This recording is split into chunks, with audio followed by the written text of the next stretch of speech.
اہم ایشو ہے.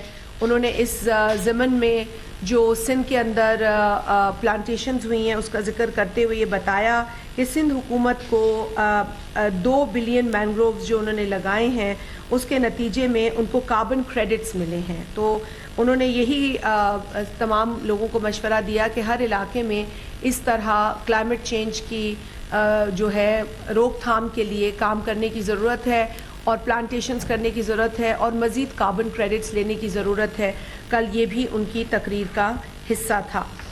بہت ہی اہم باتیں جو انٹرنیشنل کوآپریشن کے حساب سے انہوں نے کی آپ سب نے سنی ہیں. یو ایس کے ساتھ جو ریلیشنز ہیں اور بالخصوص جو کاؤنٹر ٹیررزم کے حوالے سے پاکستان کی کوششیں رہی ہیں اس پر زرداری صاحب نے بات کی ہے. جو ہمارے انٹرنل اور ایکسٹرنل چیلنجز ہیں ان کا بھی ذکر کیا ہے. آج پاکستان کو ایک بار پھر دہشت گردی کی اس لہر کا سامنا ہے.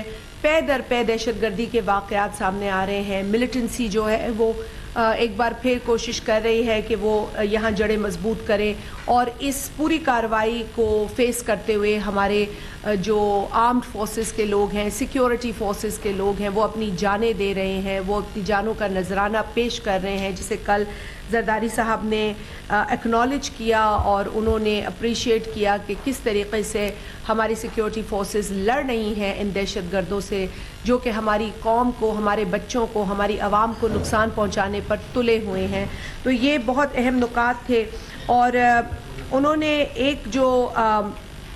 ایک قصہ جو ایک پروپیگینڈا تھا اس کو بھی دفن کیا اپنی تقریر کے اندر. گو کہ پروپیگینڈسٹ جو ہیں وہ اپنا کام کرتے رہیں گے کیونکہ آپ تو نیوز کور کرتے ہیں لیکن آپ کے علاوہ کچھ لوگ پروپیگینڈا پھیلاتے ہیں. تو وہ پروپیگینڈا کا دور ہے. کسی نے مجھے کہا کہ جی آج کل نیوز کا دور نہیں ہے, آج کل ہے ہی پروپیگینڈا کا دور. لیکن یہ بڑا المیہ ہے, آج صرف پاکستان کا نہیں دنیا بھر میں یہ المیہ ہے کہ پروپیگینڈا کو لوگ نیوز سمجھتے ہیں, اس کو سچ سمجھتے ہیں. تو ایک پروپیگینڈا جس کا سانس نکال دیا زرداری صاحب نے, جس کا کل دفن کر دیا انہوں نے, وہ تھا پانی کے حوالے سے.